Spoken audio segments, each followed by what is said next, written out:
Today's word is market value. Okay. Bringing it straight from this fancy book.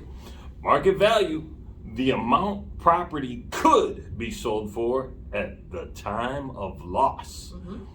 May be used to determine the amount of reimbursement for a loss. Right? So if your insurance is set up a certain way, Yep. you kind of might want that, because if you bought a house 30 years ago, Yeah. right, and now all of a sudden it's worth way more, Yes. it's gonna be hard to replace this old $30,000 house when it's worth $200,000 today. Exactly. So, gotta get that. Most of the time, you want to have market value over actual cash value, unless, for some strange reason, the cash value of it is just more than the market value. So that's something you want to talk about, and you determine when you setting up that particular policy. Because it could be a house, a car, it could even be just Jewelry. I was about to say a personal property item, not even jewelry, paintings. That's a big deal.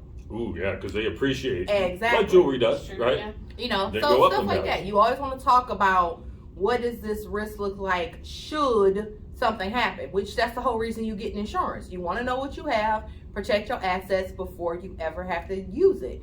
No one wants to be left, out there when they got a loss like I shoulda, coulda, woulda. That's it.